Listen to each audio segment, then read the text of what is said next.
Assalamualaikum warahmatullahi wabarakatuh.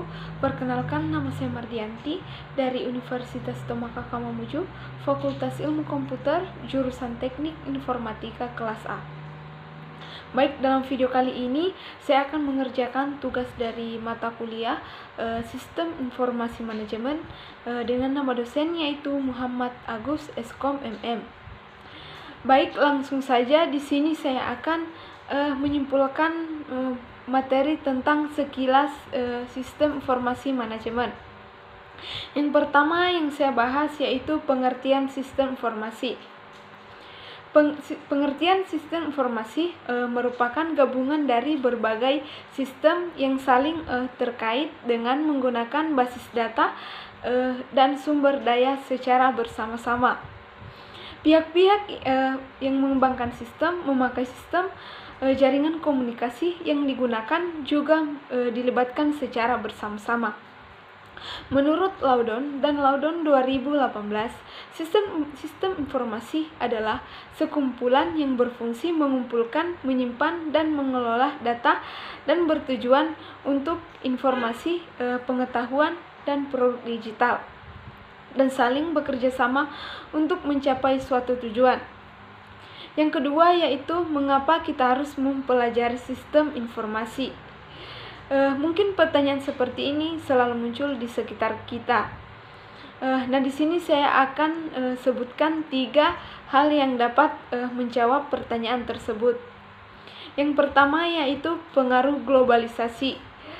Pengaruh globalisasi adalah memudarnya batas-batas negara dalam kepentingan bisnis, pemerintah, dan masyarakat. Perubahan lingkungan bisnis. Selain pengaruh globalisasi, lingkungan bisnis juga mengalami perubahan yang luar biasa. Pada masa lalu, perusahaan hanya perlu memikirkan diri sendiri dan menganggap perusahaan lain sebagai pesaing yang harus dikalahkan. Yang terakhir yaitu perkembangan dunia industri. Dunia industri mengalami beberapa perubahan dan perkembangan yang mendasar. Yang kita lanjut, manfaat sistem informasi. Manfaat sistem informasi itu terbagi beberapa bagian. Yang pertama, manfaat sistem informasi bagi perusahaan. Sistem informasi diperlukan oleh perusahaan untuk mengelola data menjadi informasi sehingga berbagai pihak membuat keputusan.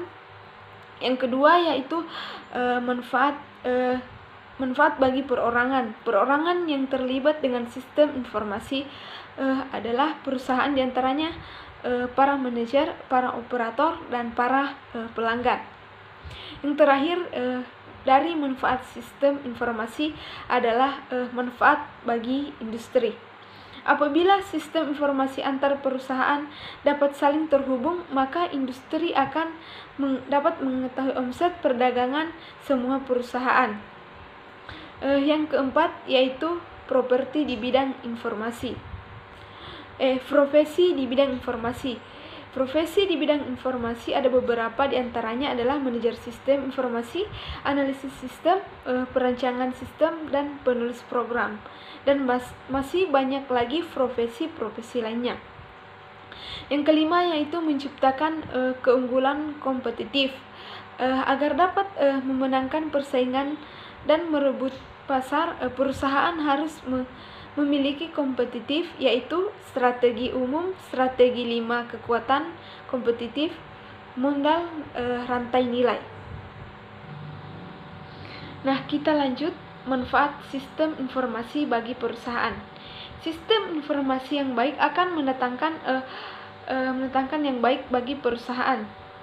Namun apabila sistem informasi tersebut sudah dapat digunakan dengan baik, akan mendatangkan keuntungan lain bagi perusahaan. Keuntungan tersebut ada beberapa bagian. Yang pertama yaitu mempercepat pembuatan keputusan, manajemen karyawan, pemasok, dan pelanggan perusahaan. Yang kedua yaitu menghalangi pesaing baru untuk memasuki pasar. Yang ketiga, memungkinkan kerjasama dengan perusahaan lain dengan bahkan dengan pesaing perusahaan penerbangan memiliki jurusan Semarang atau Jakarta. Itu termasuk contoh. Yang keempat yaitu memungkinkan diciptakannya perusahaan virtual yang terdiri atas berbagai perusahaan di berbagai tempat atau berbagai bidang. Yang terakhir yaitu pengetahuan yang diperlukan oleh manajer. Para manajer pada sekarang harus membiasakan diri dengan sistem informasi. Manajer tidak dapat lagi mengandalkan informasi yang disampaikan oleh bawahannya. Masing-masing kebutuhan pengetahuan tersebut dapat diuraikan pada beberapa contoh, yaitu konsep dasar sistem informasi. Konsep dasar sistem informasi meliputi komponen-komponen sistem informasi dan cara kerjanya. Komponen ini termasuk pemakai sistem. Kedua yaitu teknologi informasi. Teknologi informasi yang harus diketahui para manajer, berbagai perangkat yang diperlukan oleh perusahaan untuk mengembangkan sistem informasi. Nah, itulah tadi sekilas tentang kesimpulan